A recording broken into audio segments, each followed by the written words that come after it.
নমস্কার বন্ধুরা, good morning. আশা করি তোমরা সবাই ভালো আছো। তো আজকে হচ্ছে সানডে, আর ওয়েদারটা দেখালাম এই জন্যই। আজকে ওয়েদারটা খুব ভালো, বাইরে ঠান্ডা ঠান্ডা হাওয়া চলছে, কারণ আগের দিনই বৃষ্টি হয়ে গেছে, ওই জন্য আবহাওয়াটা একটু ঠান্ডা আছে। আর আজকে হচ্ছে রবিবার, সকালে করে আমরা হচ্ছে কালমেঘ পাতা ভিজিয়ে খাই। মা বলে যে মানে রবিবার হলেই নাকি তিতোটা খেলে মানে সেটা কাজ হয়, সেই জন্যে এই রবিবার করে আমরা হচ্ছে কি কালমেঘ পাতা ভিজিয়ে সকালে করে আমরা তিনজনেই খাই।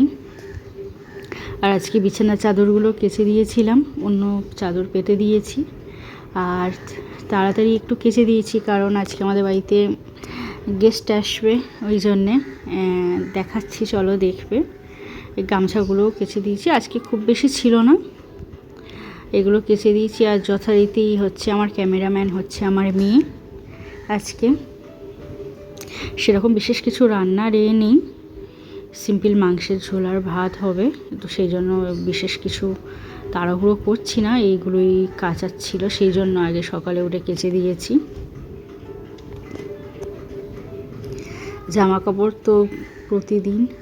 আর নিচে আসার কিছুক্ষণ পরেই যে দেখো আমার মা এসেছে আর দিদির ছেলে এসেছে। ও অনেক দিন ধরেই বায়না করছিল আমাদের বাড়িতে আসার জন্যে।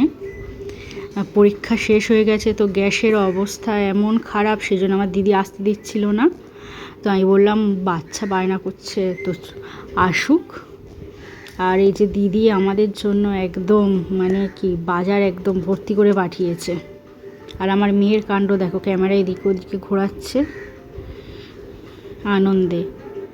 আর অনেক কিছু দিয়েছে, এদিকে পেয়ারা, জামরুল দিয়েছে, আর সবজিও পাঠিয়েছে। দেখো এখানে বেগুন আছে, লাউ দিয়েছে, বড় গাছের চাষের ওরা চাষ হয়, আর অনেক কিছু খাবার দাবার সব কিছু যা ছিল মোটামুটি একেবারে পাঠিয়ে দিয়েছে। এদিকে আমাদের ফ্রিজ নেই, রাখতেও পারি না। আর এই যেটা হচ্ছে লাল বিট বড় বড়, আর এই যে খাবার সব দিয়েছে, এগুলো গুছিয়ে রেখে এখন তো রান্না করব। এখানে আমি সব কেটে রেখেছি। আর হাজব্যান্ড এসে গেছে বাড়িতে,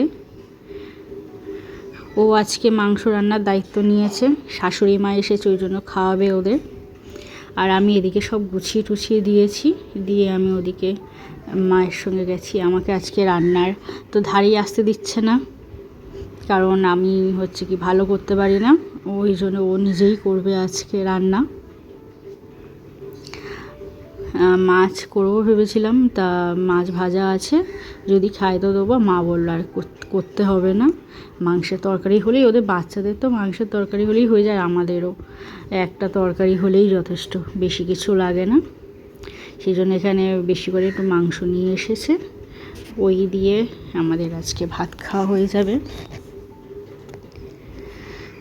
আর হাজব্যান্ড এত মানে মাংস কষিয়েছে, এত মাংস কষিয়েছে, শেষে দেখবে মানে আলু দিয়েছে, আলু সব গলে গিয়ে পুরো ঘেঁটে গেছে, একটাও আলু খুঁজে পাওয়া যাচ্ছে না আজকে খাওয়ার সময়। অনেকগুলো আলু কেটে দিয়েছিলাম, কিন্তু যথারীতি সব আলু একদম আলু দিয়ে এত কষিয়েছে, ব্যাস একদম আলু পুরো ঘেঁটে পুরো একদম খাওয়ার সময় ওই একদম একটু একটু আলু পাওয়া গেছে। আর এখানে আমি মাছগুলো ভেজে নিচ্ছি, যতক্ষণ তরকারি হচ্ছিল আমাকে আসতেই দেয়নি রান্নাঘরে, তো আমি মাছগুলো ভেজে রাখছি, এখানে বেলা হয়ে গেছে। মাছগুলো ভেজে নিয়ে এরপরে আমরা হচ্ছে কি খাবো। আর আজকে বিকেলবেলা এক জায়গায় ঘুরতে যাব, ভিডিওটা দেখো, দেখলে বুঝতে পারবে। মা এসেছে, বেশি দিন থাকবে না, দিদির ছেলে ও আমাদের বাড়িতে আসেই না, সেই জন্য বিকালবেলা একটু ঘুরতে বার হব। আর এই যে আজকে ভাত এখানে বাড়ছি, আর হচ্ছে কি মাংসের তরকারি, দেখো আলু একটাও দেখতে পাবে না, এতগুলো আলু দিয়েছি, পুরো একদম ঘেঁটে গেছে। তো এই হচ্ছে আজকে আমাদের সিম্পল মাংসের ঝোল আর ভাত, রবিবার করে এটাই আমাদের হয়। আর বাবা থাকলে তখন অন্য কিছু করি, তো আজকে আর কিছু করা হয়নি, বাবা আসেনি, ওই বাড়িতে গেছে। আর এর সঙ্গে ছিল একটু স্যালাড, তো চলো এরপরে দেখা হচ্ছে। আর এখানে আমি তৈরি হয়ে নিয়েছি, একটু রেস্ট নিয়ে মায়ের সঙ্গে গল্প করছিলাম শুয়ে শুয়ে ওখানে করতে করতে। আর এখন সন্ধে হয়ে গেছে, বার হব এখন।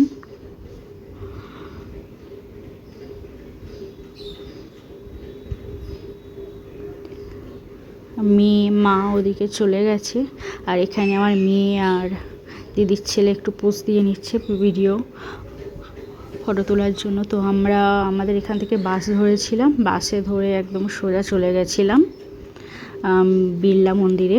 এই বিড়লা মন্দিরে আসার জন্য অনেক দিন ধরেই মেয়ে বলছিল, আর মা এসেছে দেখে তো আমার হাজব্যান্ড বলল যে চলো একেবারে সবাই মিলে ঘুরে আসি। বাবাকেও বলেছিলাম, কিন্তু বাবা বলছে আমার আর শরীর দিচ্ছে না, আমি রেস্ট নেব, এই জন্য বাবা আসেনি। আর এর ভেতরে তো সাধারণত ফোন অ্যালাউ করে না, কিন্তু আমি একটু অল্প অল্প করার চেষ্টা করেছি, হালকা। দেখো এমনি দেখলাম যে ফোন মানে অ্যালাউ করছে, কিন্তু কোনো ফটো টটো তুলতে দিচ্ছে না।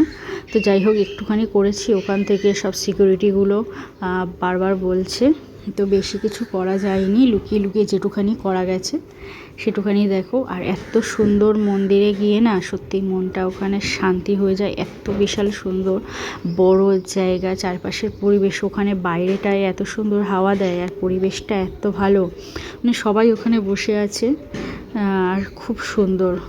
ওখানে বসে বসে মানে বসলে গল্প করতে করতেই সময় কেটে চলে যাবে একদম, এত ভালো।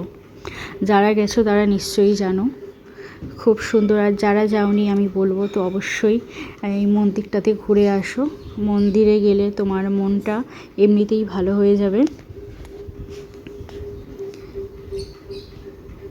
আর এখানে সিকিউরিটি এসেছিল বলে আমার ফোনটা একটু মানে নামিয়ে নিতে হয়েছে। তো এইগুলো ঘুরে আমরা বাড়ি চলে গেছিলাম। তো আজ আর সেরকম কিছু ভিডিও করা হয়নি। আর ভিডিওটা কেমন লাগলো জানিও, এরকম ছোট্ট ছোট্ট ভিডিও আরও আসতে থাকবে। তো আজ এই পর্যন্তই, টাটা, বাই বাই, সবাইকে শুভরাত্রি।